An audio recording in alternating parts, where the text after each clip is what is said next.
बहुत विचार करने के बाद सभी विद्वानों ने माना है कि मुख्य तौर पर हमारे शरीर के 3 प्रकार होते हैं। प्राकृत देहांग 3 प्रकार के माने जाते हैं। पहला है कारण देह होता है, जिसके कारण हमारा ये देह संगठित होने लगता है, उसको हम कहते हैं आत्मांश। फिर दूसरा, उसके ऊपर सूक्ष्म देह का प्रावरण परिधान किया जाता है प्रकृति के द्वारा, और उस पर ये सूक्ष्म लिंग देह बनता है। वो मन बुद्धि इस 2 आवरण का होता है। और तीसरा स्थूल भौतिक शरीर तैयार होता है, वो दृश्य देह होता है, और वो प्राणमय और अन्नमय कोश। गणेशाय नमः।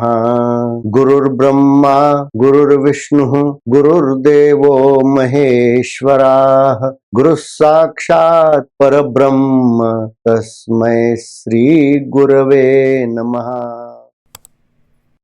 सबसे पहले बालाघाट चैनल को सब्सक्राइब करें, लाइक और शेयर करें और उसके साथ बेल आइकॉन दबाना न भूलें। धन्यवाद।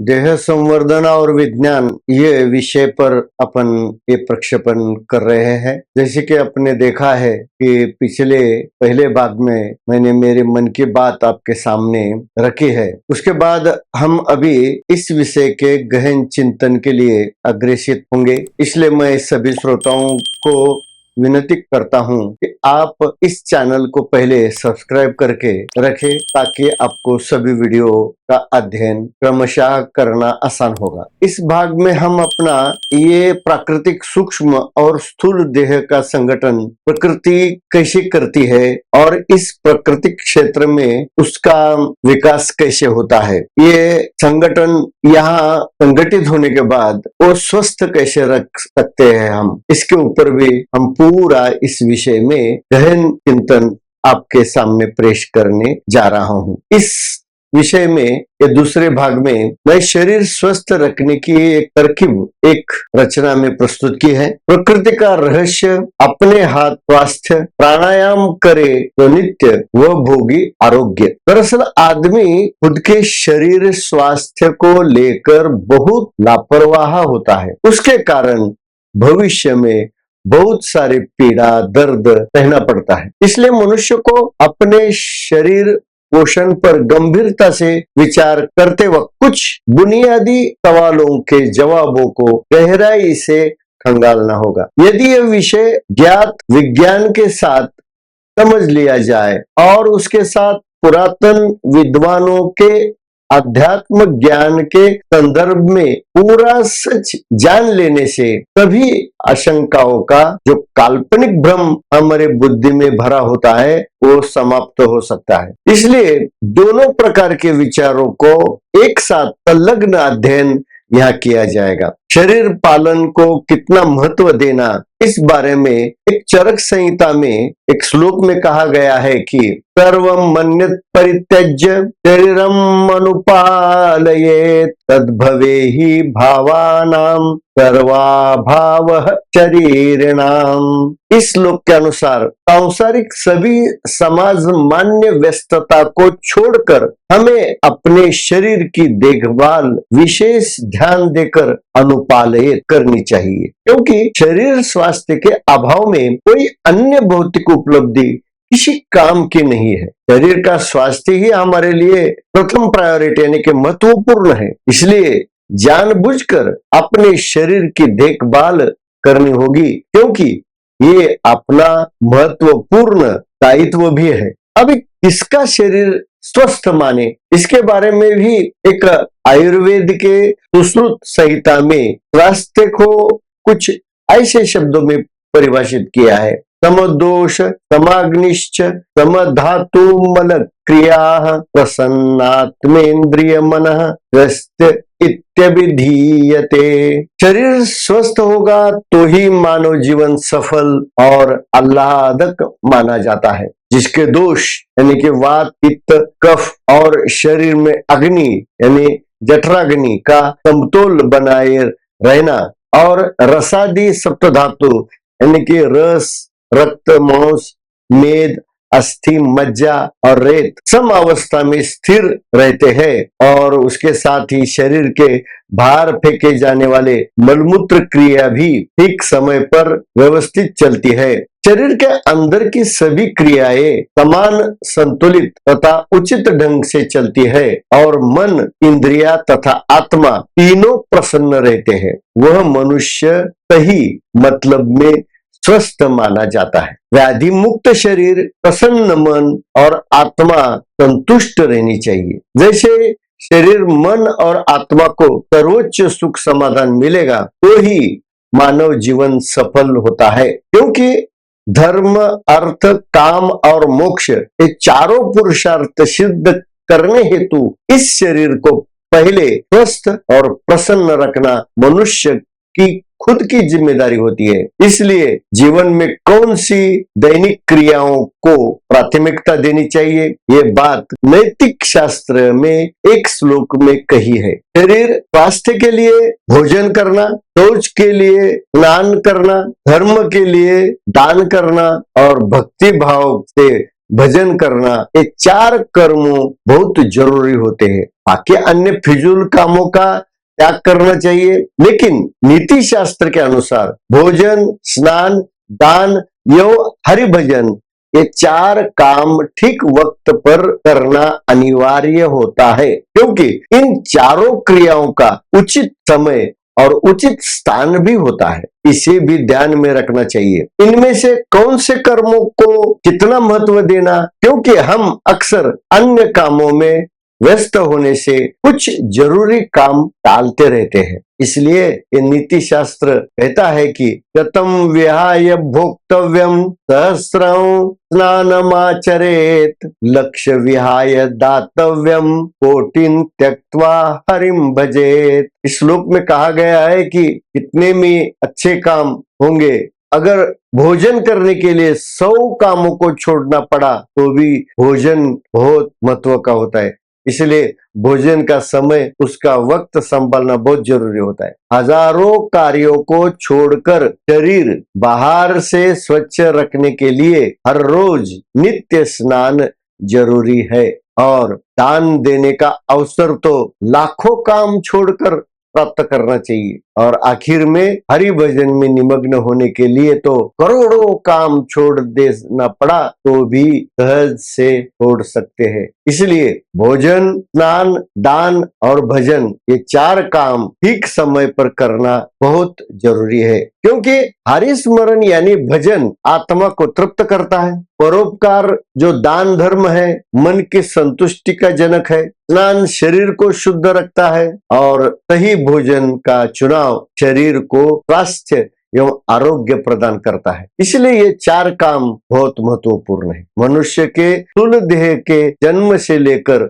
मृत्यु तक का चयन किस रास्ते से गुजरता है, आदमी बचपन से अपना जीवन कैसे व्यतीत करता है, किसके साथ अपना आयुष्य गुजारता है, इसका पूरा ब्यौरा एक तालिका में मैंने दिया हुआ है। उसे गौर से समझ ले, क्योंकि जन्म से लेकर मरण तक हम किसके आश्रित रहते हैं, किसके आधारे जीवन जीते हैं, कौन हमारे बुद्धि पर संस्कार करता है, कैसे हमारे संस्कार और हमारे बुद्धि का विकास होते रहता है, ये देखना बहुत जरूरी है। जैसे अपनी देहावस्था बदलती जाती है, उम्र बढ़ती जाती है, आश्रित स्थान भी बदलते जाता है और उससे हमारे बुद्धि पर प्रभावित होने वाला संस्कार भी बदलते जाता है। जैसे कि शिशु अवस्था में यानी कि उम्र के 1 वर्ष से लेकर 4 वर्ष तक हम पूरी तरह से माँ के ऊपर निर्भर रहते हैं, क्योंकि माँ ये हमारी गुरु रहती है, माँ ही हमको सब सिखाती है, माँ ही हमको चलना बोलना सिखाती है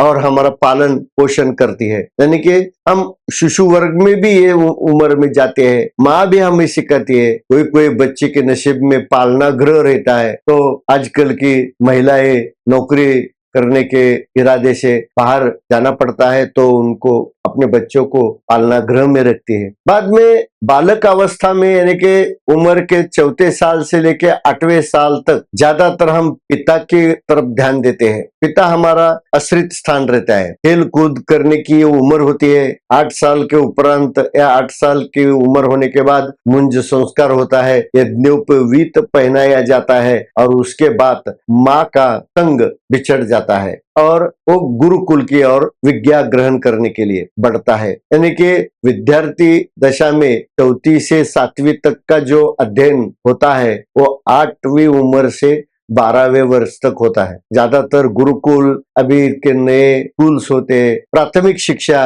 और गुरुजन के संस्कार से हमारी बुद्धि विकसित होती जाती है। बाद में किशोर अवस्था में उम्र 12 से 16 तक हमारे गुरुजन ही हमें सिखाते हैं। हम विद्यालय में हमारा शिक्षण लेते हैं। 10वीं तक का ये विद्यार्जन हम विद्यार्थी दशा में निकालते हैं। फिर पौगंडावस्था में यानी कि 16 से 20 वर्ष में हम पदवीधर की शिक्षा लेते हैं। महाविद्यालयीन शिक्षा हम पूरी करते हैं। कुमारावस्था में यानी कि उम्र 20 से 24 तक पदव्युत्तर उच्च शिक्षित होते हैं, विद्या विभूषित होते हैं और बड़े बड़े कंपनी या कारोबार में हम काम करने योग्य होते हैं। फिर युवा अवस्था में 24 से लेकर 28 तक हम मन के स्वामी होते हैं। यही काल में शादी ब्याह गृहस्थी पत्नी हमारे संस्कार स्थान भी बढ़ते हैं। अलग अलग लोग हमारे ऊपर प्रभाव डालने के लिए हमारे आसपास इर्द गिर्द जमा हो जाते। 28 से लेकर 32 तक पत्नी के हम स्वामी होते हैं और कार्यालय या कंपनी में नौकरी करते हैं, मालिक के हम गुलाम होते हैं। फिर 32 से 36 के उम्र में हम पुत्र के पालक भी हो सकते हैं। प्रजोत्पत्ति होती है, संसार प्रपंच का व्याप बढ़ते जाता है। तरुण अवस्था में यानी के 36 से लेके 48 इस 12 साल में हम बौद्धिक स्तर पर कुशलता से कई प्रकार के काम नौकरी करते हैं, करियर धन दौलत और पूंजी जमा करते हैं, व्यवसाय करते हैं, मालमत्ता संपत्ति जमा करते हैं, परिश्रम मेहनत करते हैं, अनेक उद्देश्य अर्थार्जन करते हैं। लेकिन हमारे सहकारी हमारे मित्र परिवार हमारे ऊपर बहुत सारे प्रबोधन करके हमारा संस्कार बढ़ाते रहते हैं, बिगाड़ते रहते हैं। फिर वृद्धावस्था शुरू होती है उम्र के 48 साल से 60 साल तक। इस 12 वर्ष में हमारी दृष्टि कमजोर होती है, यानी कि आंख में चश्मा लगता है, बल क्षीण हो जाता है, फिर बाल भी सफेद होने लगते हैं, वृद्ध होने के लक्षण हमारे शरीर पर दिखने लगते हैं, दांत भी गिरते हैं, कुछ कुछ अनेक बीमारियां का भी प्रकोप इस उम्र में होने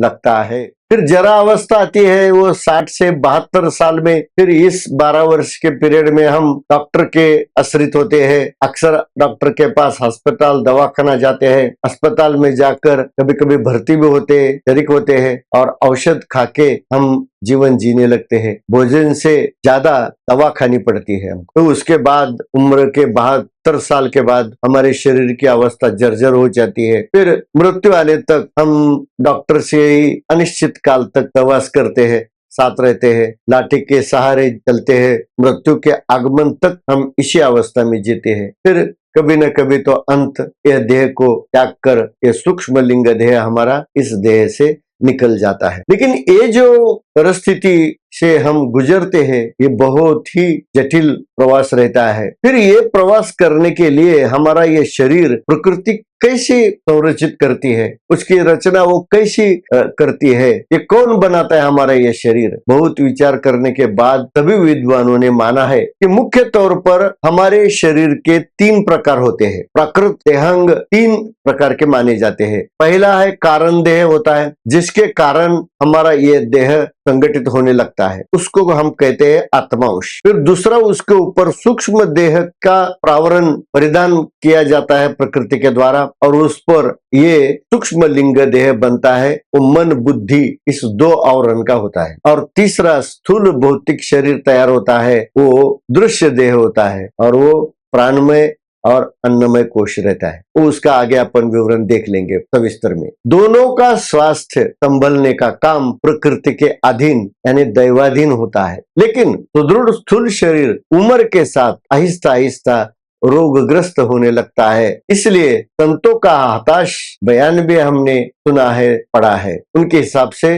उनका कहना है कि ये जो भोग हमारी जिंदगी में आते हैं तो ऐसे ही नहीं आते। भोग तो न घड़े संचिता वाचुनी, यानी कि हमारे संत तुकाराम महाराज यही कहते हैं कि शरीर में उत्पन्न होने वाली कोई भी तकलीफ, कोई भी पीड़ा, कोई भी भोग अपने ही पूर्व कर्म से जुड़े होते हैं। इसलिए यह माना जाता है कि वर्तमान भोग किसी भूतकालिक गलत कर्म का नतीजा होता है। उसके साथ और तुकाराम महाराज कहते हैं, भोगे रोगा जोड़ो निया दिले अनिका, यानी कि भोग के कारण ही रोग से हमारी संलग्नता बढ़ती है। और मराठी में वो कहते हैं कि पाहता रस उत्तम दिसत भीतरी रोगाचे गळ गुप्त, ऐसे एकनाथ महाराज संत भी कहते हैं। इसलिए दैनिक विषयों को भोगते वक्त तो हमें अच्छा लगता है, लेकिन उसके ही अंदर जानलेवा बीमारी पैदा करने वाले पाश छुपे रहते हैं। शरीर पोषण के लिए जो भोजन हम दिन ब दिन स्वीकारते हैं, वही भोजन,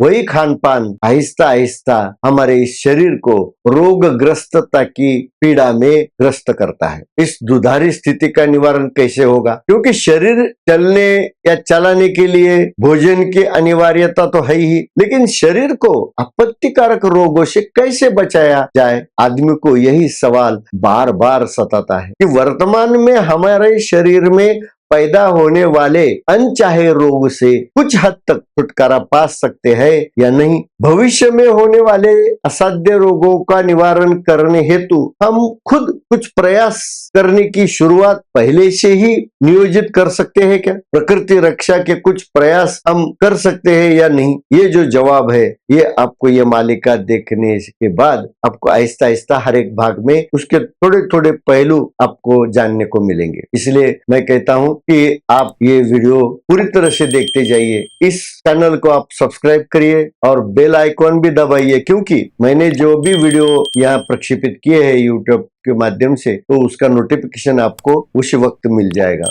और आपको अगर अच्छा लगे तो आपके दोस्तों में शेयर करने के लिए भी आप प्रवृत्त हो जाए और तो लाइक करें। इन्हीं सवालों का जवाब खोजना इस मालिका का मुख्य प्रबंध है। इसलिए इस मालिका में मंडित जो विचार को गहराई से सोच समझ लेना जरूरी है। जो आदमी शरीर स्वास्थ्य को लेकर जागरूक है, खुद के इस शरीर को वो बहुत भाता है, इसे ये मालिका बहुत गहराई से समझ लेनी चाहिए। वरना सोने वाले का तो नींद में ही जीवन गुजर जाता है और मौत तक कब आएगी मालूम नहीं पड़ेगी। इस शास्त्र को जानने की एक पूर्व निश्चित प्रक्रिया है, उसे भी समझना जरूरी है और इसी प्रक्रिया को हम अभ्यास कहते हैं। इस विषय को गहराई से समझने का एक सुनिश्चित तरीका होता है। उसमें अध्ययन, चिंतन, आत्मज्ञान और अथक तपस्या से परिपक्व मंथन करके इस चारों अंगों का सार विचार से कुछ निर्णायक सिद्धांत सिद्ध करने पड़ते हैं। पहले तो अध्ययन करना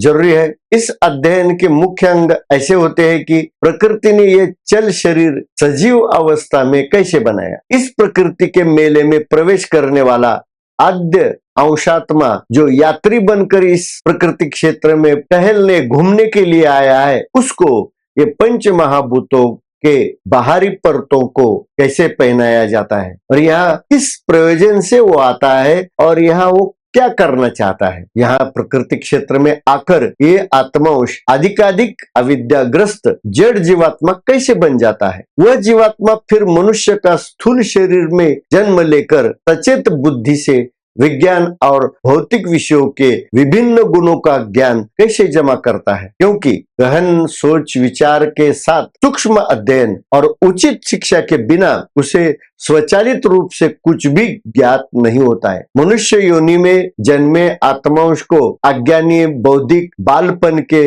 मंद प्रभाव को तोड़कर आत्मज्ञान का सच जानने के लिए विशेष प्रयास करने की जरूरत है, क्योंकि अध्ययन और उचित शिक्षा के बिना इंसान का जीवन भी पशुतुल्य एवं निष्कारण व्यर्थ होता है और उसे उच्च स्तर तक पहुंचना नामुमकिन होता है। इसलिए आदमी के जीवन में उचित शिक्षा और दीक्षा दोनों की बहुत जरूरत होती है। अध्ययन के बाद दूसरा चिंतन करना बहुत जरूरी है, क्योंकि प्रारंभ में गुरु के सानिध्य में पड़े गुह्य विचारों का गहन चिंतन और मनन किए बिना कुछ ध्यान में नहीं रहता। इसके बारे में पुरातन विद्वान ऋषियों ने मन और बुद्धि के परिवर्तन को गहराई से सोचकर विभिन्न विषयों का बहुत सूक्ष्म अध्ययन किया है। उन्होंने उन्होंने आत्म एवं भौतिक विषय का संशोधन करके सभी भौतिक जानकारी एकत्र करके उसके आधार पर इस ब्रह्मांड के सृजन चक्र का अध्ययन किया है। जब कोई विद्वान एक ही विषय लेकर लंबे अरसे से गहरा चिंतन करके अध्ययन द्वारा सामाजिक हित के निष्कर्ष निकालकर उसे उपयोग में लेने की कोशिश करता है, अभिव्यक्त होने वाले सारे भौतिक वस्तुओं के गुणों की उपयोगिता जांचना और प्राकृत संरचना समझना, यही ज्ञात ज्ञान को वर्तमान स्थिति में उपयोग के लिए सबको उपलब्ध करना बहुत जरूरी होता है। फिर उसे जो होता है अंततः आत्मज्ञान, क्योंकि सामान्य भौतिक सिद्धि की प्राप्ति के बाद जो साधक यहीं पर न रुकते हुए सर्वोच्च गुप्त शाश्वत अनुलक्षित अवस्था को प्राप्त करते रहता है, सृष्टोत्पत्ति करने वाले गुह्य ईश और श्रेष्ठ वस्तु को जानने की जो अथक कोशिश चेष्टा करते हैं, उन्हें समाज में विद्वान, पंडित, शास्त्री, आचार्य ऐसे ऐसे उच्च कोटि के पद सिद्ध दर्जा देकर सम्मानित किया जाता है। समाज में जो निस्वार्थ अपने बौद्धिक कुशलता के साथ जो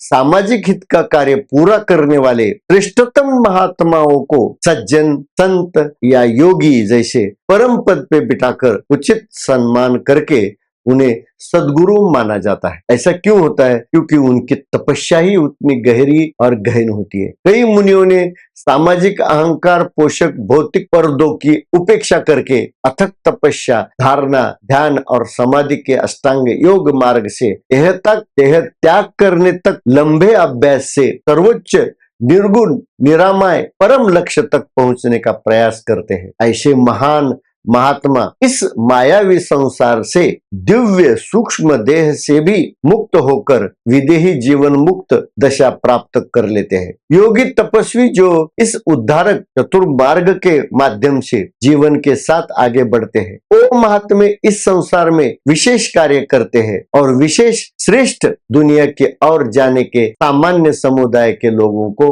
आसान तरीके सिखाते हैं। उन्हीं विशेषज्ञों को और उनके अध्ययन को और आधुनिक वैज्ञानिकों के शोध द्वारा ज्ञात उपयोगी जानकारी के आधार पर प्रकृति द्वारा प्रदान किए गए इस प्राकृत शरीर की देखभाल स्वयं कैसे करें, हमें ये तकनीक शुरू से जाननी चाहिए। उसे पहले गहराई से समझे। अभी अर्थात क्रमशः आने वाले आगे के एपिसोड में हम एक एक मुद्दे को लेकर गहराई से चिंतन यहाँ आपके सामने प्रस्तुत किया जाएगा। यहाँ प्रकृति में आने वाला आत्मांश कैसे ये पंचकोशीय विलेपन परिधान करता है, ये समझ लेंगे। तब तक इस भाग में हम यहाँ विराम लेते हैं। धन्यवाद।